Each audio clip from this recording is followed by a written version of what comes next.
If you're watching this video, I pray that you start to consider the other cost. You not following through on your dreams and your plans, your convictions.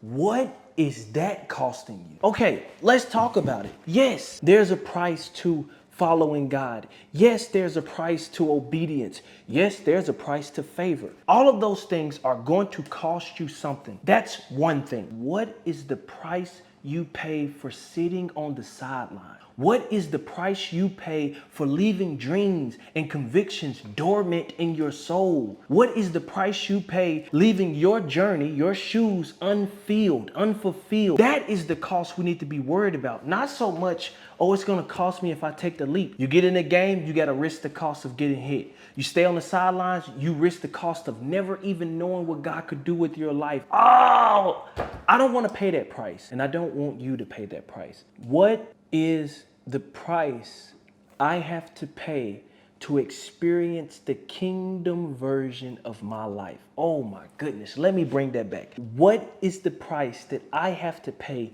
to live out the kingdom version of my life? This is the question that we need to wrestle with. Too many of us are playing small. Too many of us are just trying to get by. What is the price that I have to pay to live out the kingdom version of my life?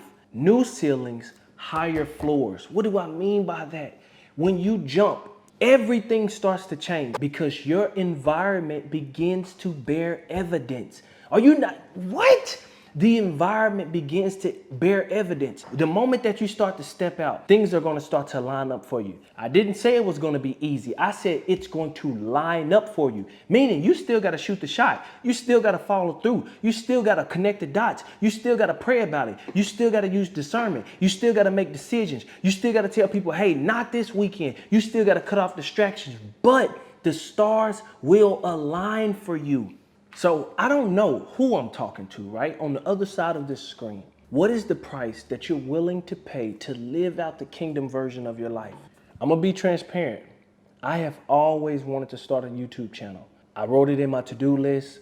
I set it in for my New Year's resolution. Year 1 went by, no channel. Year 2 went by, I made like 4 episodes. I put all of this time into them, never published them. But this year I said it's different. I don't care what it looks like. I just don't want to be caught sitting on the sidelines when God said, I told you to do it 9 months ago. Oh man. I pray that just bless somebody. We sit on the sidelines because we're afraid of what it looks like. God sent the Savior of the world into the world, not as a Goliath. He sent the Savior of the world to the world as a baby. As a baby. God is not concerned with what it looks like. The only thing he's focused on is, man, did you do what I said? Were you obedient? Did you steward whatever I provided you?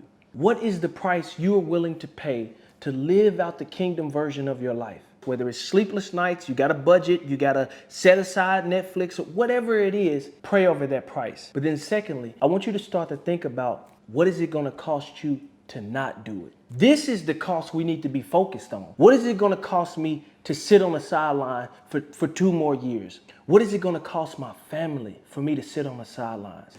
If you're watching this video, I pray that you start to consider the other cost, because God has a plan for you and it involves you. Get involved.